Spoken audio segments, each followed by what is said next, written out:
ప్రొసీడింగ్స్ని disturb చేయడం, అధికార పక్షాన్ని తిట్ల పురాణాలతో ఇన్సల్ట్ చేయడం, దేశ ప్రతిష్టని ప్రజాస్వామ్య గౌరవాన్ని కించపరిచే పద్ధతి తప్ప ఎక్కడ కూడా ప్రతిపక్ష పార్టీలు ప్రజల పక్షాన ఉండి ప్రజల సమస్యల్ని ప్రస్తావించి పరిష్కరించే ప్రయత్నం చేయట్లేదు.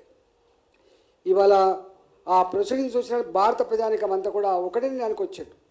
మనం ఓట్లేసి గెలిపించిన కర్మానికి మోడీ గారికి సంపూర్ణమైనటువంటి పార్టీ పరంగా 400 సీట్లు కనుక ఇచ్చి ఉంటే ఇవాళ ఈ దుస్థితి ఉండేది కాదు కదనేటువంటి చర్చ జరుగుతూ ఉంది.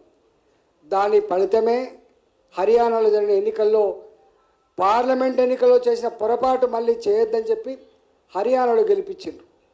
అదేవిధంగా మహారాష్ట్రలో కూడా పార్లమెంట్ ఎన్నికల్లో జరిగిన తప్పు మళ్ళీ చేయకూడదని చెప్పి మహారాష్ట్ర ప్రజానికం కూడా గెలిపించారు.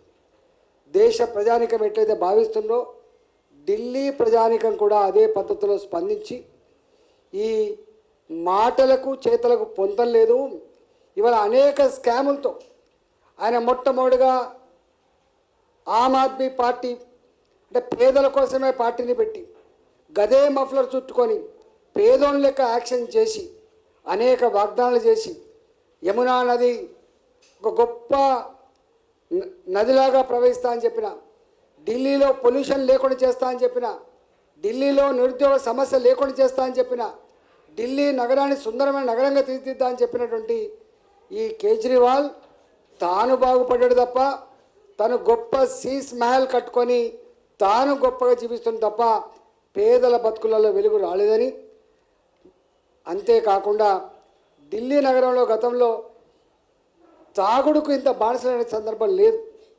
ఇవాళ ఒక సీసా కొంటే 2 సీసాలు ఫ్రీ అనే పద్ధతిలో పూట గల్లీ గల్లీకి లిక్కర్ షాపులు పెట్టి లిక్కర్ స్కామ్లో డబ్బులు సంపాదించుకొని పంజాబ్లో ఎట్లా గెలవాలి, ఇతర ప్రాంతాలు ఎట్లా గెలవాలని చెప్పి డబ్బులు ఖర్చు పెట్టే ప్రయత్నం చేసినలు ఢిల్లీని నిండా ముంచి ఢిల్లీని మొత్తం తాగుబోతుల అడ్డాగా మార్చి ఆ పేదలు సంపాదించుకున్న కూలి డబ్బులు కూడా కొల్లగొట్టి ఇవాళ పేదలు మాత్రం మరింత పేదవాళ్ళుగా మార్చి తాను ఆ లిక్కర్ స్కామ్లో ఇవాళ ఇరుక్కపోయి స్వయంగా ముఖ్యమంత్రి, స్వయంగా మంత్రి, స్వయంగా డిప్యూటీ సీఎంఏ జైళ్ళల్లో మగ్గినటువంటి సందర్భాన్ని ఢిల్లీ ప్రజానికమంతా కూడా ఆశ్రయించుకున్నారు. ఈ జైళ్ళల్లో మగ్గే లిక్కర్ స్కామ్లలో ఉండేటువంటి గీ నాయకుల మా నాయకులు మేము సిగ్గుతో తలదించుకుంటాం అనే పద్ధతిలో పూట ఇవాళ ఢిల్లీలో చివరికి డిప్యూటీ సీఎంను ఓడగొట్టిండ్రు, సీఎంను కూడా ఓడగొట్టిండ్రు కేజ్రీవాల్. అంటే తను దేశానికి వెలువనిస్తా అని చెప్పి కూట్ల రాయి తేలేనోడు ఏట్ల రాయి తీసినట్టుగా ఇవాళ ఢిల్లీ ప్రజల చేతిలో ఇవాళ సాగు దెబ్బతినటువంటి సందర్భం గుర్తొస్తూ ఉంది. నేను ఒకటే కాంగ్రెస్ పార్టీ ఇలా జీరో.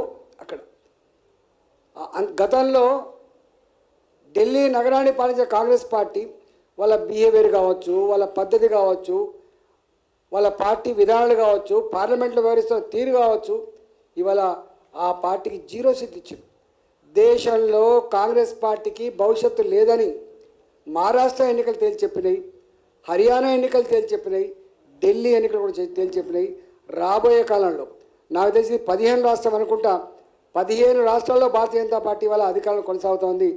రాబోయే కాలంలో మోడీ నాయకత్వంలోనే ఇవాళ భారతదేశం సమగ్రమైన అభివృద్ధి జరుగుతుందని, అన్ని వర్గాల ప్రజలకు, అన్ని ప్రాంతాల ప్రజలకు మేలు చేయగలిగే, అభివృద్ధి చేయగలిగినటువంటి సత్తా, శక్తి, ప్లాన్, కమిట్మెంట్ మోడీ గారికి మాత్రమే ఉంది.